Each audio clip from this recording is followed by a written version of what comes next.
Hello everyone, and welcome to day 54 of my 100-day project. Today I thought I would do something kind of fun. I pulled out some crackle medium, and I've had this medium for a very, very long time, and different brands work a little bit differently. And I read the instructions, and it said to put a base coat down first and then put the crackle medium, let it dry for 3 hours, and put a contrasting color. So I used some acrylic ink to lay down that green color, and then I came back to it, I think it was maybe 4 or 5 hours later, to layer some pink. And the idea that I had in my head was I painted on the crackle medium in the shape of a head. And I thought, wouldn't it be kind of interesting if there were cracks in the skin and you could see that underlying color? So that was my idea. So I just sort of did a basic face shape, head shape, and I was waiting as I was painting. I was like, oh, okay, this is going to be cool. These green cracks are going to come through. She's going to have all this texture and look like she's wrinkled or something interesting. So I just kept painting and doing my thing, thinking that these cracks would show up. They never showed up. So I don't know if I didn't apply it thick enough, like it was too thin. I used a palette knife to apply it, and maybe it wasn't thick enough, and that was the issue. You can see a little bit in her ear, a little tiny, tiny bit of cracking, but that's it. So I have no idea what I did wrong. It's super old, so maybe it's just old. There's that too. I'm used to using Golden's crackle paste, which is very different. It is a layer that you apply and it cracks, as opposed to a layer that you put on and it causes the paint on top to crack, if that makes sense. So it's almost like the crackle paste by Golden is like mud, like if you've seen mud that cracks. It's the crackle paste itself that's cracking.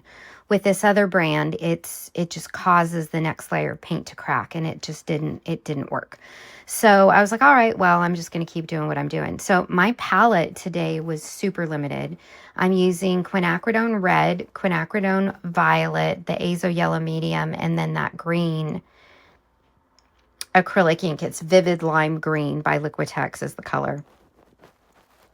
So I'm doing my best to kind of get my tones and my values from those three colors. And this whole time I'm painting, I'm like waiting for the cracks to show up, and it never really materialized. So I was a little bit bummed about that. So I'll have to try it again, maybe with the other crackle paste, just to see. I'm kind of fascinated with this idea of using physical texture in the painting to portray texture on the skin. One of the things I was talking to my husband about this yesterday, there's a saying that constraint breeds creativity. And that's kind of how I feel with this particular section of acrylic. It's interesting because I feel really comfortable with acrylic. I work in it very regularly. I'm doing faces now and these figural pieces. So I'm constrained in terms of the subject matter to a certain extent. I mean, I pushed it a little bit yesterday, so I'm going to go wherever I go with it. But I feel like with this acrylic, I'm just wanting to play a little bit more and experiment and try new things. And I'm super excited about that. That was one of my end results for this project, was certainly to practice figural representation. That was one. To reacquaint myself with using these different mediums in a more traditional way. That was 2. And then number 3 was just to play and experiment and see what I learned from it. I didn't really know what else I might take away. So I was opening up the idea that I'm going to take away something, many things, hopefully. So I've really been enjoying that with this acrylic section, is just kind of like throwing all different things at it and seeing what happens and where it goes with it. So I'm just continuing to do my thing here. And all of these colors are transparent. So you can see a lot of the brush marks. You can see some lines in there where I kind of have some darker paint. And as I layer and layer, it just sort of gets darker and darker. So you can continue to see a lot of that line work. Not line work, but the brush work. And then here, I was like, oh, let me mix in some green. And I dripped it all over the painting. So she's got a green mark on her forehead now, which is like, okay, fine, whatever. That is what it is. So she's got a little bit of interest there. And I give her green eyes. So I'm going to paint over that bright green background. And I know this all along. So I'm using that green as contrast, as that pop for her focal point eye. And then just making a darker version of that for her eye that's in the shadow. But she's got a lot of visual texture with all the different brush marks and that sort of a thing. So I'm getting a little bit of texture there. And there are places where the green comes through. I don't know, she might look diseased, or it's kind of like a toxic waste color. Like, so if you play World of Warcraft, there's, what is it? Is it Fellfire? I think it's Fellfire, a World of Warcraft video game. That color is like in the video game. But also, like, if you see comic books or whatever, that color of toxic waste or whatever. So she kind of looks like she's got some of that going on somewhere. It's interesting.